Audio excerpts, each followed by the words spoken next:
Hay epidemia de dengue en nuestro país. Lo cierto es que ha habido un aumento de 300% respecto al año anterior. Falta de acciones contundentes del gobierno, negligencia social. ¿Qué es lo que está pasando en México? Analizaremos este tema hoy a fondo.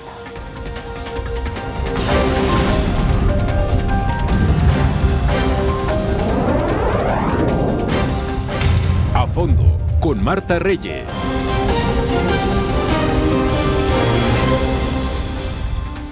Muy buenas noches, gracias por acompañarnos en este A Fondo. El tema del día de hoy, como le decíamos, es dengue, el aumento que ha habido en nuestro país. Es una cuestión de alerta, de alarma, de aviso. Es una epidemia. Dividimos este programa, como siempre, en 4 diferentes bloques para ir analizando poco a poco este tema. Y mire, vámonos a nuestro primer tema, dengue. ¿De qué tamaño es este enemigo? ¿Frente a qué estamos en el país? Bloque número 2. Los estados más afectados por el dengue, estados que sorprende estén presentando tantos casos. Tercer bloque, crisis minimizada por la autoridad, es lo que le decía, falta de acciones contundentes. Cuarto o último bloque, cómo encarar esta crisis. Comenzamos en A Fondo y yo saludo con todo gusto a nuestros invitados del día de hoy. Muchísimas gracias a los dos y bueno, vamos a comenzar por supuesto con la doctora, primero las damas. Por supuesto. Doctor, es la doctora Guadalupe Soto Estrada. Ella es epidemióloga, es académica del Departamento de Salud Pública de la Facultad de Medicina. Gracias, doctora, y bienvenida. Al contrario, gracias por la invitación. Gracias, doctor Héctor Jaime, diputado federal del PAN y secretario de la Comisión de Salud. Gracias. Muchas gracias, Marta, por la invitación. Muchísimas gracias. Bueno, si les parece, comenzar un poco, porque aunque finalmente escuchamos desde hace años y en estados específicos mucho sobre el dengue, en algunos otros estados pues se tiene un poco de desconocimiento de frente a qué estamos. ¿Qué es el dengue, doctora? Bueno, el dengue es una enfermedad viral causada por un virus que se transmite por mosquitos. No se transmite de persona a persona, eso es algo importante, sino por la picadura de un mosquito que fue infectado a través de una persona que ya tenía la enfermedad, en este caso dengue, y además es capaz, este mosco es transmisor también de enfermedades como la fiebre amarilla, el Zika y el chikungunya. Entonces comparten esta especie de mosquito estas enfermedades, ¿no? Entonces no es cualquier mosco, el mosco tiene que tener esa infección particularmente él y no es contagioso. Si en casa hay un caso de dengue, no hay alerta específica en los demás. De persona a persona, pero sí se transmite por la picadura del mosco, de los insectos infectados. Exacto. De acuerdo. Aquí estamos frente a esta pregunta que decíamos, porque si revisamos los últimos datos de la propia Secretaría de Salud, la semana 40 se registran más de 22,000, casi 23,000 casos, 22,992 casos. Así es. Un 300% de aumento con relación al año pasado, lo cual pues nos haría pensar que estamos frente a una alarma, una alerta importante. Hoy el presidente Andrés Manuel López Obrador habló del tema en la conferencia mañanera y decía, no es motivo de alerta, no es motivo de alarma, es más, a ver, al secretario le voy a pedir que me haga un informe, pero pues que yo sepa, no hay nada del que alarmarse. ¿Qué opina, doctora? Pues yo como epidemióloga, y puedo hablar por muchos epidemiólogos del país, nos basamos en instrumentos pues más objetivos, digamos, ¿no? Utilizamos los canales endémicos, por ejemplo, y analizamos la información de acuerdo a cómo se va presentando. Entonces, en este caso, a nivel de las Américas, ya la OPS reconoció que existe un estado de alerta a nivel general en cuanto a la presencia de dengue. ¿Por qué? Porque se ha incrementado de manera muy importante cualquier forma de dengue y además especialmente se ha señalado que en este año ha aumentado mucho la proporción de dengue grave en comparación con años previos. Tuvimos, por ejemplo, el alza de casos en el 2016, que fue la más reciente de dengue. Sin embargo, sí tuvimos más de 3 millones de casos a nivel de las Américas, pero los casos de dengue grave no eran tantos como ahora.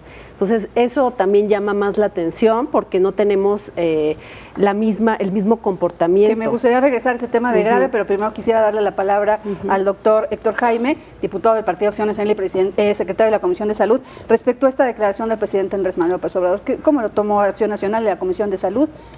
Mira, más que como Acción Nacional, quiero platicarte como médico, Marta, porque ya van varias veces que hay insensibilidad del presidente y de algunos funcionarios de la Secretaría de Salud para interpretar un tema de este tamaño. Han muerto más de 70 personas. Yo no quisiera que una mamá escuchara que falleció su hijo, que falleció su esposo o que falleció su padre por dengue, como ya ha ocurrido, y que alguien diga, eso no es un problema en México.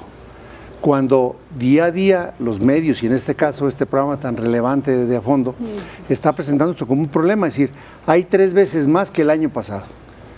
El dengue inició apenas hace 230 años, y la pregunta de fondo es si era esperable lo que está ocurriendo ahora. Y sin duda que no era esperable. Tampoco es culpa solamente del presidente López Obrador. Claro, yo quiero puntualizártelo, porque es un tema que ahorita estaremos ya disecando. Pero si no es grave una enfermedad que está costando mucho al Estado, porque estos casos, todos los graves, o dengue con síntomas graves, requieren de hospitalización hasta por 15 días. Todo lo que está costando la atención curativa se pudo haber solucionado con medidas con a preventiva. tiempo. Aquí me gustaría sentarme en eso que decían de dengue grave y no grave, o con síntomas graves o no graves, porque se ha señalado también que algunos de los casos de fallecimiento se dan porque la gente llega a recibir una atención tardía por haberse confiado, etcétera. Hemos leído declaraciones de algunos funcionarios al respecto. ¿Cuáles son los síntomas del dengue, digamos, normal, y cuáles son los síntomas del dengue grave? Ok, adelante, doctora. El dengue, hay varias definiciones operacionales, le llamamos, pero la más frecuente es una persona que tiene una fiebre de 40 grados, que está en zonas subtropicales o tropicales, sobre todo urbanas o semiurbanas, que es toda la orilla del país prácticamente, y que presenta, además de la fiebre, 2 o más signos y síntomas que le llamamos, que puede ser dolor de cabeza, dolor de articulaciones, dolor muscular, hay dolor atrás de las órbitas, de los ojos, puede salir un exantema, un salpullido en la piel, y puede haber vómitos y náuseas. Eso sería cursar con el dengue grave. Le llaman fiebre rompehuesos, entonces la persona se siente como fatigada, como pues cansada, pero todo dentro de lo normal. En el dengue grave o con signos de alarma, los signos de alarma ya puede ser dificultad respiratoria, porque hay un problema en cuanto al plasma, la circulación, digamos, de líquido, de sangre y de todos los líquidos que nosotros manejamos en el cuerpo. Entonces puede haber incluso falla orgánica. Esto quiere decir que la persona se empieza a sentir muy mal, muy abatida, más de lo normal, empieza con náuseas, vómitos persistentes, y puede llegar al paro cardiorrespiratorio si no se le atiende a tiempo, ¿no? Si no busca ayuda inmediatamente. En este catálogo, digamos, que estamos hablando que están los casos aumentando de manera alarmante en México, ¿se incluye el dengue hemorrágico? Por supuesto, por supuesto. Para platicar también un poco al auditorio, ¿está el dengue hemorrágico presente en México? ¿Está aumentando? ¿Cuáles son, digamos, también los síntomas? Para también que la gente sepa y aprenda a detectarlo, ¿no? Claro. O por lo menos a saber pedir atención. Claro. Fíjate que en esas zonas la gente usualmente sabe.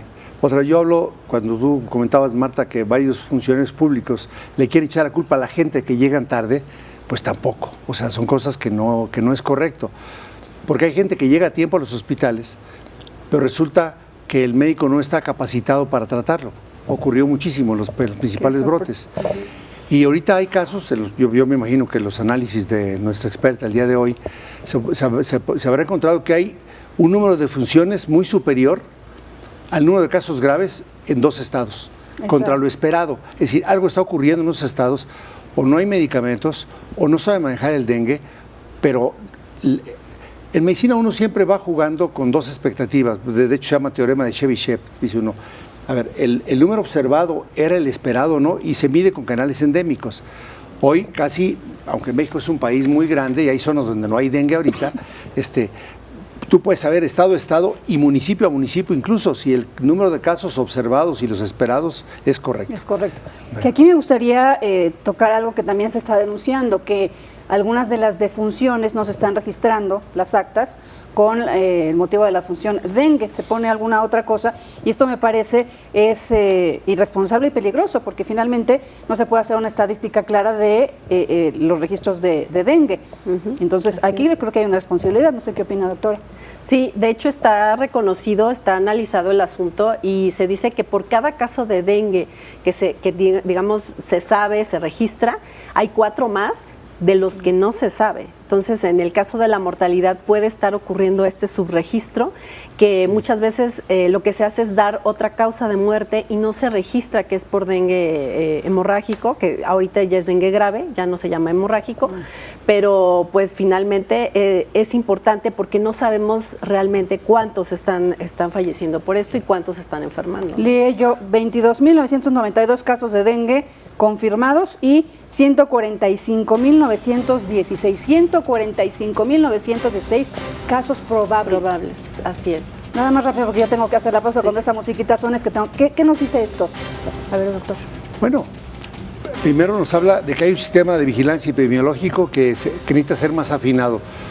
Cuando se dice que está confirmado, requiere de pruebas especiales y también puede ocurrir que no tengamos todavía la eficacia necesaria en algunos de los estados y más en los más afectados para poder cerrar la brecha del tiempo que pasa entre que parece que es, así es, ¿no?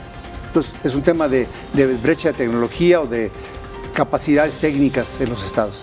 De medidas. Oigan, vamos a hacer la pausa y estamos haciendo esta musiquita. Regresando, justamente hablaremos de esos estados afectados en mayor número por el dengue. Volvemos.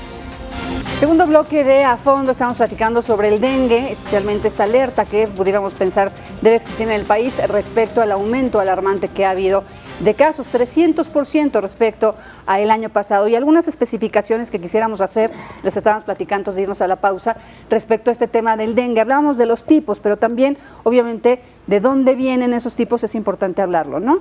Sí. Bueno, para empezar, hay dos mosquitos que transmiten el virus, Aedes aegypti y Aedes albopictus. Entonces, antes teníamos solo uno y ahorita ya tenemos dos. Ahora, del virus tenemos 4 diferentes serotipos. Tenemos el 1, el 2, el 3 y el 4, pero hay una situación que se llama hiperendemicidad a nivel de toda América. Y es el caso de nuestro país, que además está dentro de los 10 países que con mayor número de casos en América. Y entonces esta hiperendemicidad lo que significa es que los 4 serotipos están circulando en todas las regiones que son ya endémicas, que se conoce que ya existe la enfermedad. ¿Qué implica esto?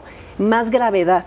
Cuando una persona ya se contagió de dengue, se enfermó en años previos y ahorita se enferma, tiene más riesgo de tener dengue grave, porque existen estos 3 tipos de dengue.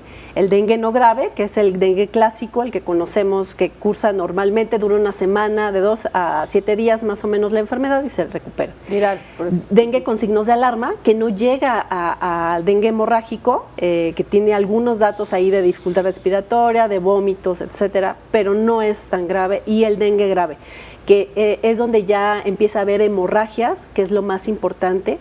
La persona empieza a tener ya fallas a nivel orgánico general y entonces sí puede sobrevenir la muerte, ¿no? Ahí existe el riesgo. Entonces una persona que ya tuvo dengue tiene mucho más riesgo de tener dengue grave. Aquí solamente digo, esas personas que conviven, digamos, con esta enfermedad porque sus estados son endémicos, lo sabrán, pero muchos no lo sabrán. ¿Existe una vacuna en contra del dengue? Digo, porque alguno dirá, ¿y por qué no nos vacunamos? ¿Existe? Sí la hay. De hecho, existe en México, pero pocas personas se lo ponen. No está en el esquema de salud pública. Pero imagínate, Marta, que te habla una persona, oiga, a mí ya me dio dengue, qué bueno. Y te vuelvo a llamar, oiga, me volvió a dar dengue. Dice, ¿cómo? Oiga, me volvió a dar dengue. Pues sí puede ser 3. Porque es diferente, estamos puede hablando ser un de este virus tema. diferente. Exacto. Y entonces la probabilidad de que haya algo más grave, y qué es lo que está ocurriendo, creo que dice la doctora, en una zona, en Chiapas, ahorita ya existen los 4.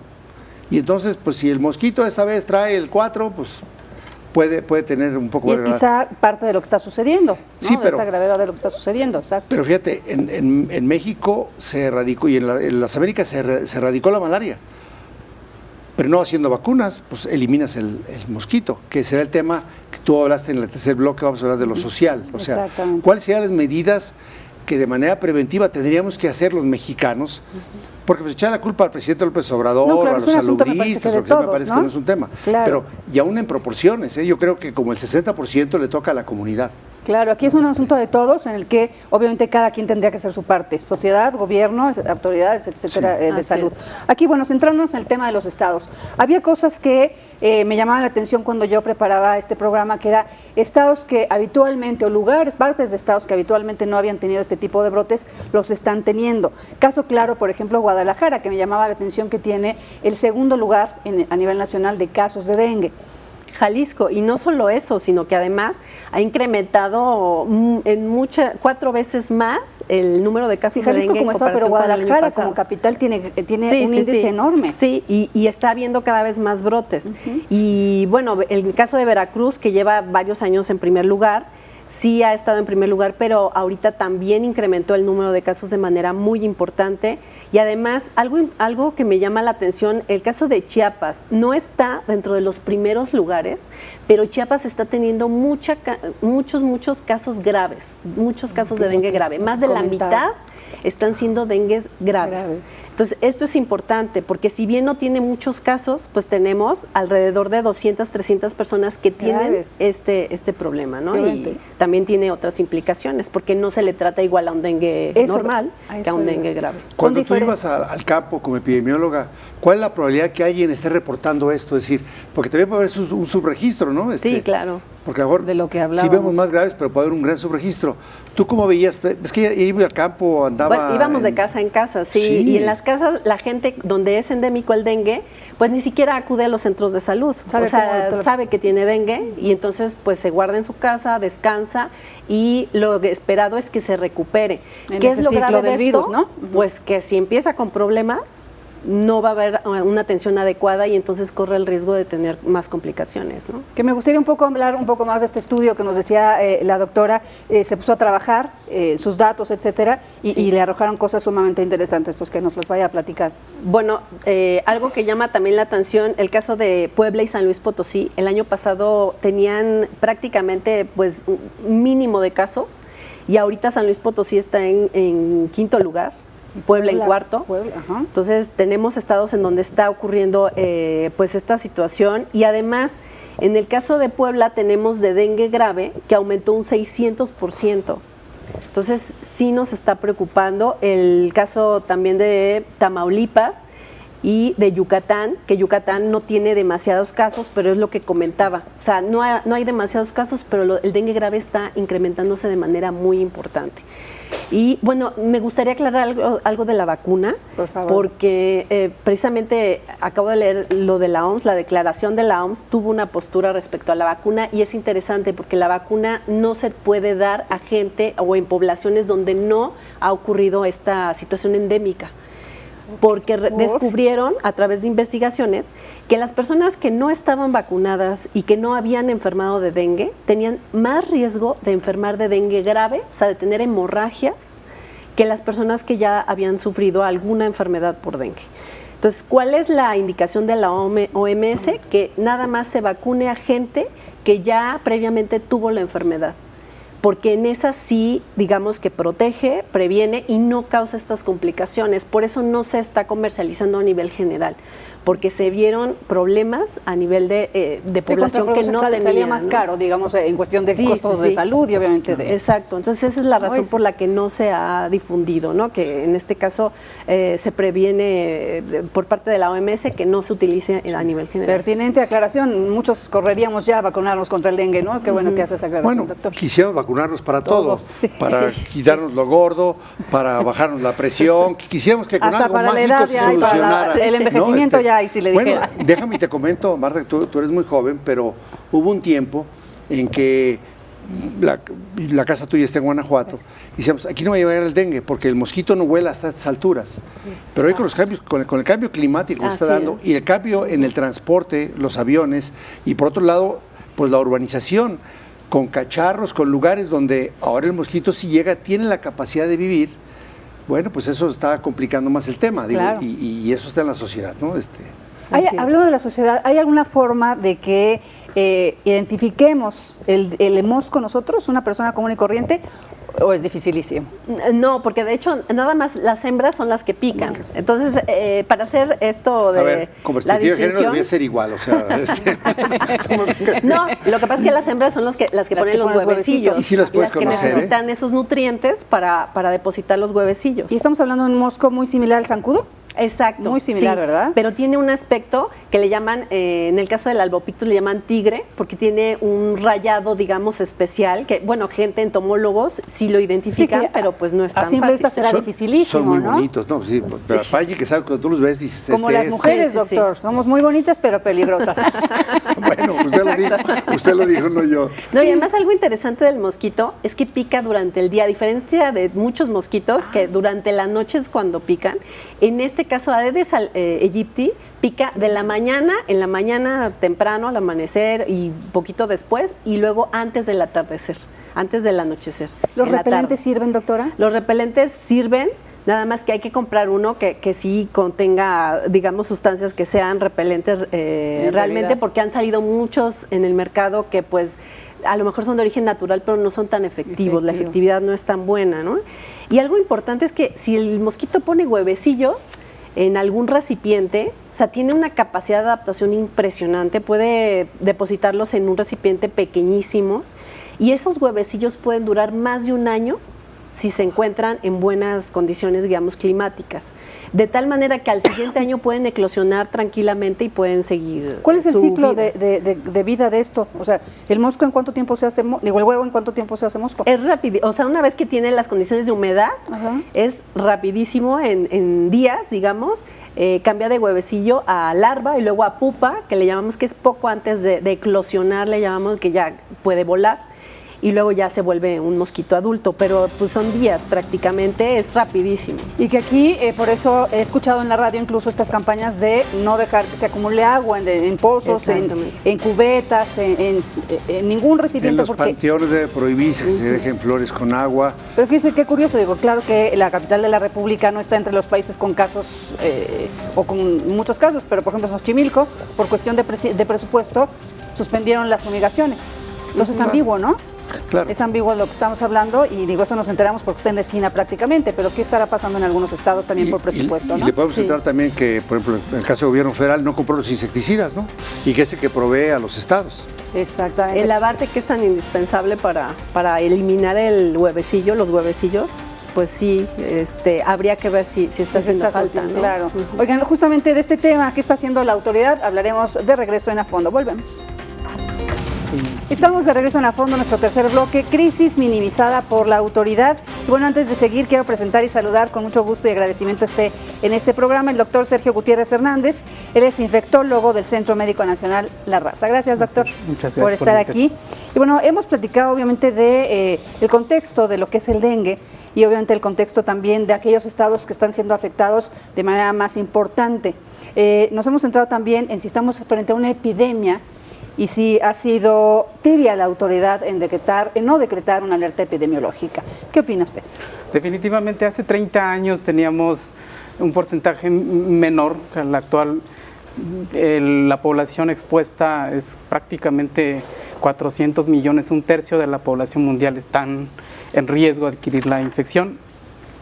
Sin embargo, algo que pasa es que la primera infección casi es silente, asintomático, y las subsecuentes son las que dictan la mortalidad, de tal manera que se toman en cuenta las medidas pues, muy tarde. Y precisamente la población afectada pues no es el que más apoyo recibe. Claro, estábamos hablando de esto en la pausa, justamente ahorita que se integraba el doctor Sergio Gutiérrez Hernández, de estos 22.992 casos. Yo preguntaba si es una enfermedad de la pobreza y me aclaraba algo importante la doctora, es de un problema del rezago. Sí, está asociada al rezago y de hecho se le llama enfermedades desatendidas, está dentro de ese grupo. ¿Por qué? Porque obviamente la pobreza, las condiciones insalubres, la falta de saneamiento básico, digamos, y las condiciones de la vivienda en sí van a propiciar mayor incremento de esta enfermedad. En zonas donde están hay marginación, hay pobreza y hay insalubridad, pues obviamente los mosquitos proliferan mucho más. Que hablábamos de falta de agua, por ejemplo, decíamos la limpieza aleja a los moscos, pero una persona que no tiene agua para los usos cotidianos, pues no la tendrá para la limpieza, y si la tiene, justamente la almacena, Así es. que es lo que se supone que no tendríamos que hacer. Entonces hablamos de un círculo terrible. Si la almacena y está abierta, pues si está tapada, no. Claro, claro. Entonces, es una enfermedad de la marginación. Y aquí encaminándonos un poco las acciones. Decíamos que el presidente en la mañana, para mí, minimizó el tema diciendo que no había motivo de alerta o motivo de alarma. Entonces, un 300% de aumento, Claro. a mí sí me alarma, digamos, no sé a usted. Sí, se ha duplicado efectivamente un 300% veces más presentación de la enfermedad, y efectivamente es una carga global de infecciones en sitios tropicales y subtropicales. Sin embargo, hay cambios entomológicos, es decir, del alcance del vector. De en donde se presenta. Exactamente, inicialmente era máximo 1200 metros sobre nivel del mar, ahora se sabe que puede incrementar, puede llegar a alturas mayores. ¿Ustedes qué saben? Cambios climáticos, migración poblacional, desastres naturales, sobre todo cambio climático, definitivamente ha impactado mucho en el alcance del vector y obviamente más población afectada.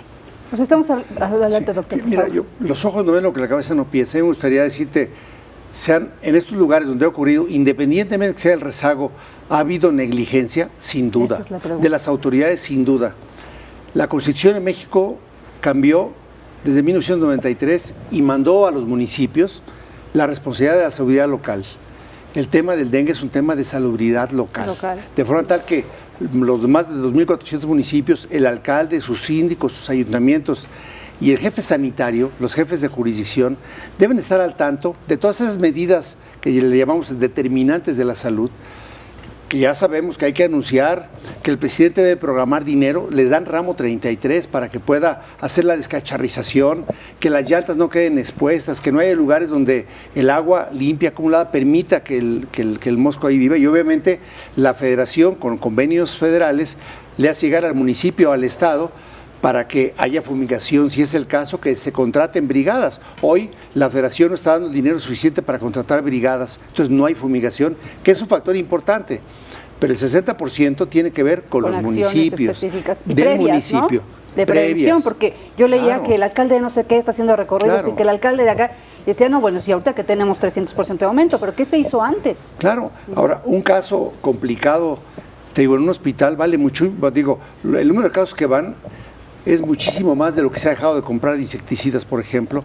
Tú ahorita, si analizáramos los recursos humanos contratados por la federación, porque se contrata con dinero a la federación, se contrataba con recursos de seguro popular, bueno, pues son muchos menos de los esperados. Entonces, sí hay negligencia en cuanto a la aportación de recursos, pero también si analizamos la inversión de cada municipio y este mecanismo con el cual cuidan panteones, agua potable, basura, residuos sólidos, pues te vas a dar cuenta que hay muchas tareas de oportunidad.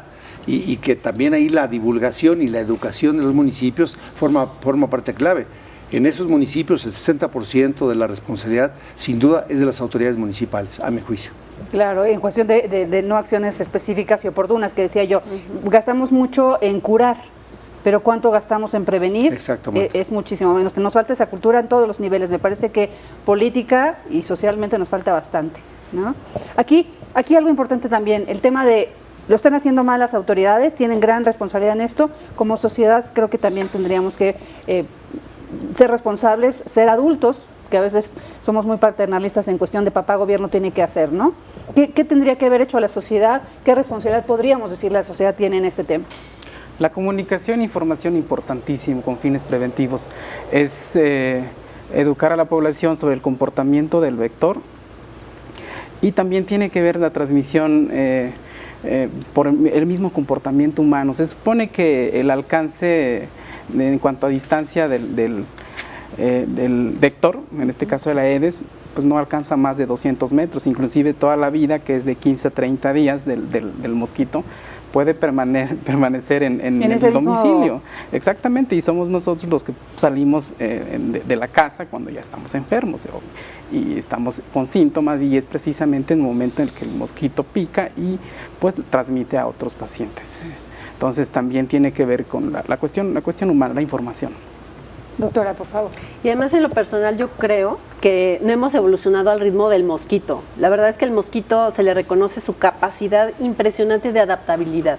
O sea, es capaz de adaptarse a cualquier altitud, a cualquier zona, a cualquier clima. Es capaz de vivir bajo cero, o sea, en temperaturas bajo cero, tanto que ya se está previendo que en lugares como Francia o España empiece a haber dengue. Entonces, tiene una capacidad de adaptación impresionante, sin mencionar los virus que también van evolucionando continuamente. Por eso no hemos logrado. ¿Mutan estos virus? Claro, y están cambiando constantemente para evadir nuestros ataques, digamos. Por eso no se ha podido hacer una vacuna realmente 100% efectiva, porque van cambiando y van evadiendo todos los mecanismos, ¿no? Doctora, usted es investigadora. Entonces aquí creo que toca un poquito también este tema de qué tanto se trabaja en México en investigación de este tipo, qué tanto se apoya la investigación para justamente que no se nos adelante a los seres humanos el mosco que finalmente tiene esa adaptabilidad. Pues desafortunadamente en México tenemos todavía un porcentaje muy bajo de investigación, creo que hace falta mucho más. También necesitamos pues más apoyo. Nosotros como investigadores sí a veces necesitamos como apoyo para impulsar este tipo de proyectos. Obviamente pues desde nuestra cancha hacemos lo que podemos, la medida en la que podemos. Y nos informamos también, pero sería importante impulsar muchos proyectos en función de esto, ¿no? Es una especie de poder adelantarnos, ¿no? Me decía al principio el doctor Héctor Jaime que obviamente se le debe mucho a los médicos en general, ¿no? Pero que las especialidades como la que tiene la doctora, pues obviamente nos han ayudado. Díganos usted cómo nos funciona para que dimensionemos. Claro, de entrada en investigación 40% menos de presupuesto y una reducción importantísima en las universidades, o sea, no va a haber mucha capacidad para hacerlo. Pero todo así un detalle de lo que pasa desde lo local. Hablábamos de médicos clínicos como un infectólogo o de un epidemiólogo.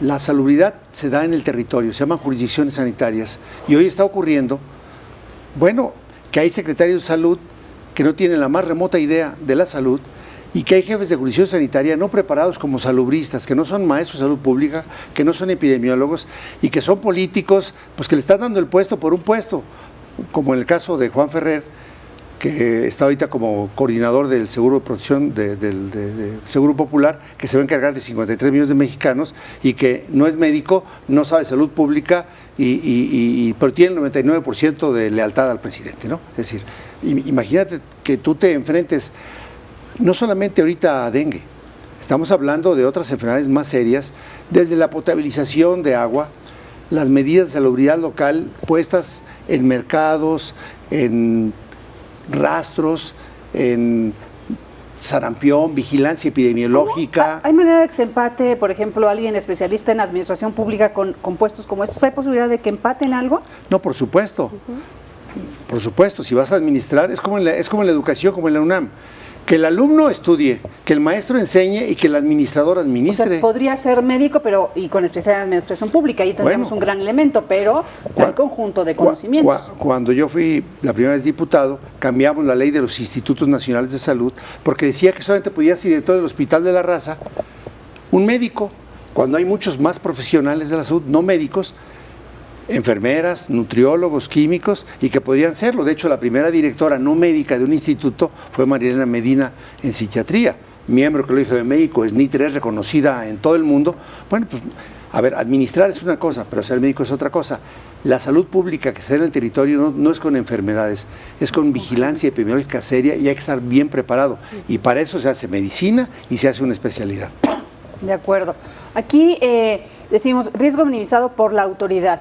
En este momento estamos viviendo, a mí me gustaría con una palabra cada quien antes de la pausa, estamos viviendo una situación de epidemia o de alarma, doctora.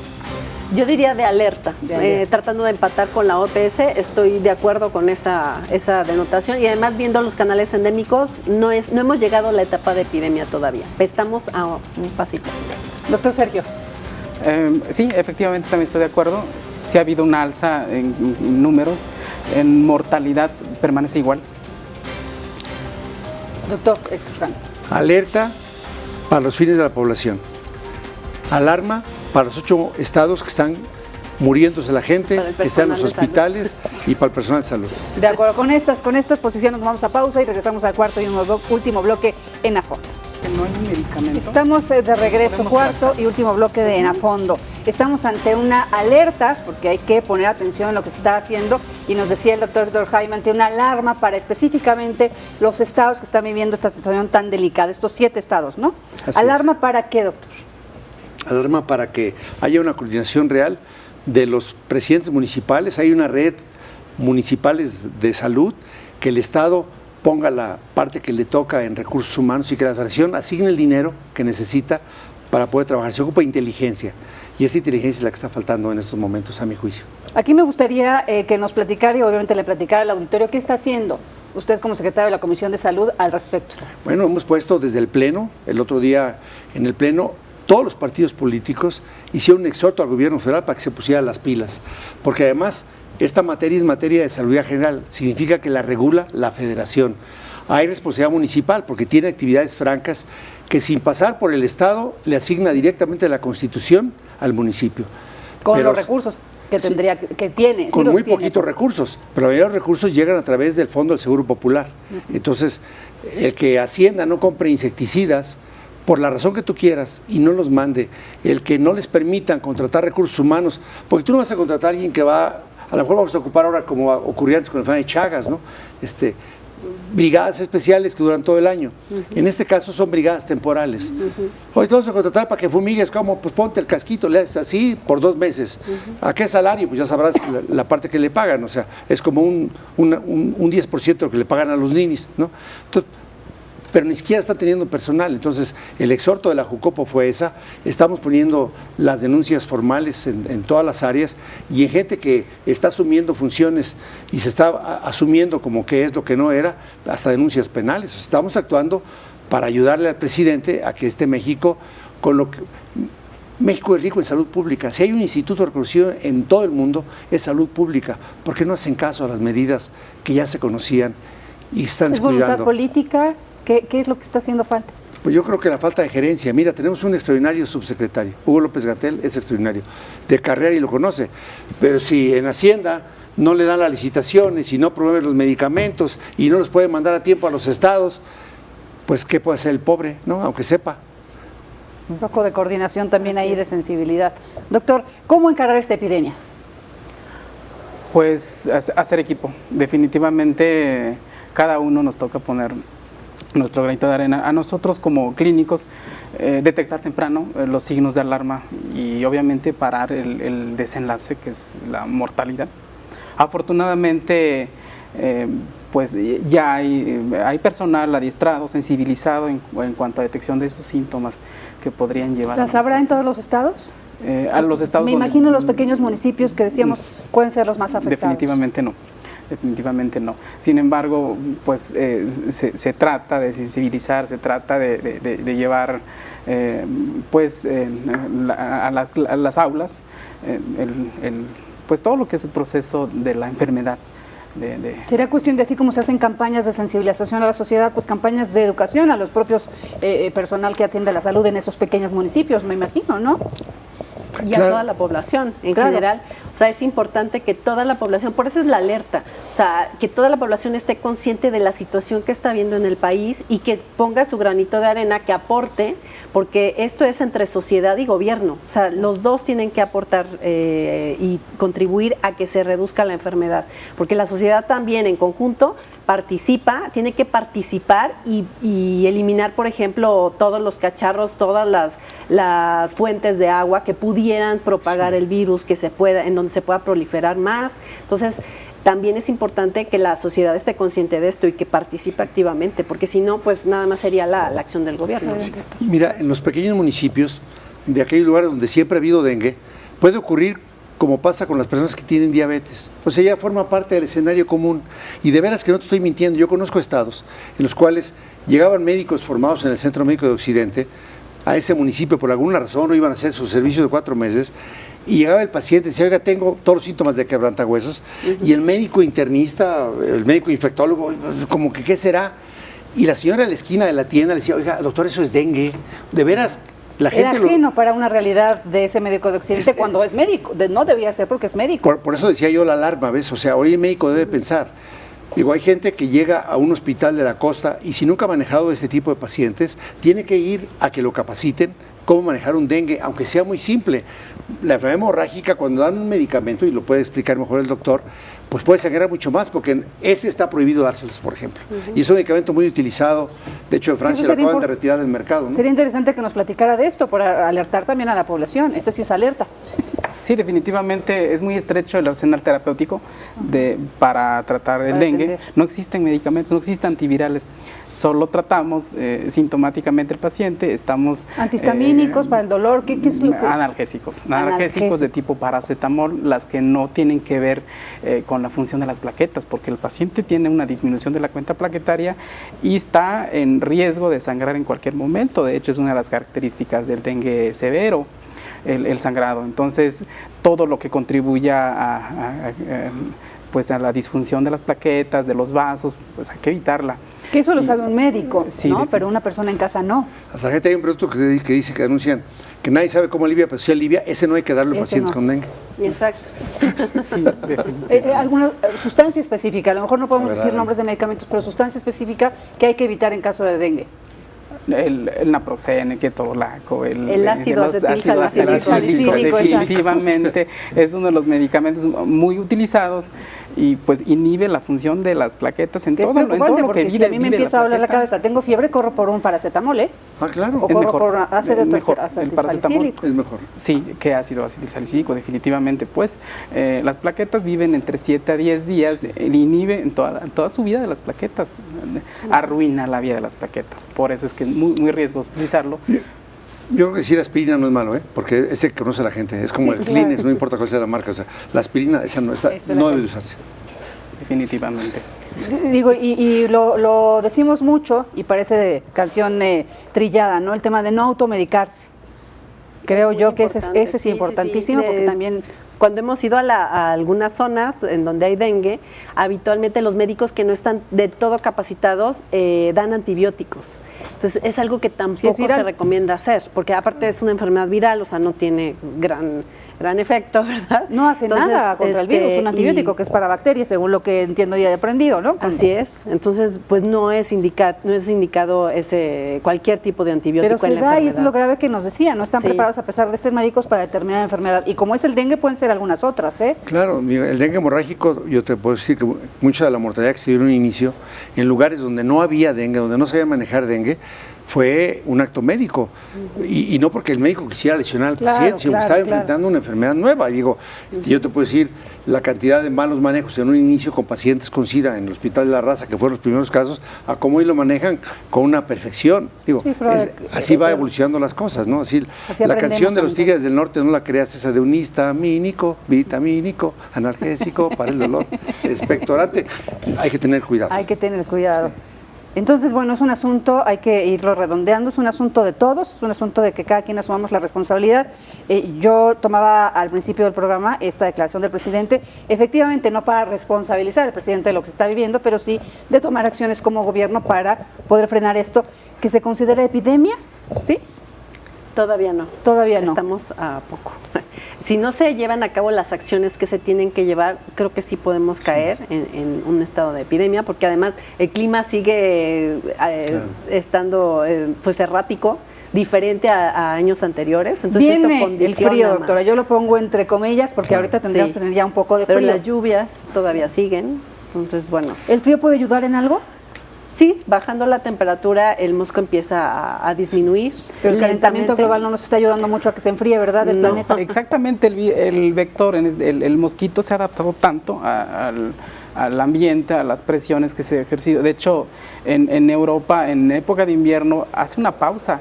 Puede ser una pausa inclusive hasta por 8 meses, y despertar después que pase el invierno. Y seguir infectando. Claro. Entonces es algo interesante. No podremos centrar nuestras esperanzas en este tema de que ya viene el invierno. Hay que tomar acciones y tomar acciones pronto. Tiene la capacidad de hibernar el mosquito. Claro. Entonces sí puede durar mucho tiempo. O sea, acción en mi casa. Si puedo tener mosquiteros. Manga larga. Repelente. Irse a dormir y verificar. Si tiene la capacidad de comprar un repelente, el repelente. Si siente el quebrantahuesos, no dude y vaya con el médico. Sí. Si vive en zonas rurales, Eso. vaya al centro de salud más cercano, que debería estar entre 30 minutos y a 60 Debería. minutos por el centro por el medio de transporte habitual más cercano. Si es presidente municipal, debe activar a su comité municipal de salud con su jefe de jurisdicción, hacer una campaña para erradicar los cacharros, limpiar sus azoteas, que no haya lugares donde se acumule el agua, que en los panteones, por ley municipal, no se permitan floreros, cuidar los floreros en la casa, que se ven muy bonitos, pero si tienen agua, ahí puede haber criaderos. Son las acciones específicas. Y a la federación que les manden el insecticida y que el Estado, en coordinación con los municipios, esté fumigando las zonas para disminuir. Y por último, un tema muy importante para la investigación de ambos dos. Es decir, debe haber mecanismos de investigación para recolectar. Se ponen dispositivos para que llegue el mosco y saber qué hay, y hacer la red de vigilancia para verificar cuál es el tipo de virus que está existiendo, cuáles son los circulantes, y en los que son enfermos y graves, a la brevedad, afinar la investigación para saber cuál es el tipo de dengue que existe, ¿no? Para estar conociendo más qué está ocurriendo y no llegar en el siguiente programa a fondo el próximo año. ¿Y cómo ven? Pues creció también 200% más. Pues digo, hace 230 años fue el primer brote de dengue. No, y conocer la seroprevalencia de la enfermedad. O sea, es muy importante, dado que hay 4 tipos, ver cómo se están comportando. Se sabe que el 2, por ejemplo, es el más agresivo, ¿no? Y que una vez que da el 2, lo más probable es que en una siguiente infección la persona se complique. Que aquí es lo que decíamos, hay que hacer esos registros para poder saber cómo actuar. Si no sabemos, pues estamos dando palos de ciego, Así es. ¿no? Sobre el tema. Doctor, una conclusión rápida. Pues sí, efectivamente, los 4 tipos de virus. El primero puede ser muy silente, muy asintomático, pero el siguiente puede ser potencialmente fatal. El cuerpo monta una respuesta inmune, sin embargo, hay una cierta fatiga del mismo, de tal manera que eso explica lo de la vacuna, que no alcanza una eficacia mayor del 80% para el tipo 2. Y un requisito prácticamente universal es que ya el paciente haya tenido una infección para que la vacuna sea más efectiva, monte una respuesta adecuada, que no es el 100%. Bueno, pues yo les quiero agradecer. Quitar la masa crítica de moscos es clave porque hay un efecto adicional. Si hay menos dengue, va a haber menos chikungunya, va a haber menos zika. Claro. Entonces es importante quitar la masa, la fiebre amarilla. Sobre eso, estos trabajos que nos comentaba el doctor Héctor Jaime, fundamentales para erradicar todas estas enfermedades. Muchísimas gracias a los 3. Gracias. Marta, muchas gracias. Gracias al equipo y gracias a usted. Nos vemos en la próxima aquí a fondo. Perfecto, placer.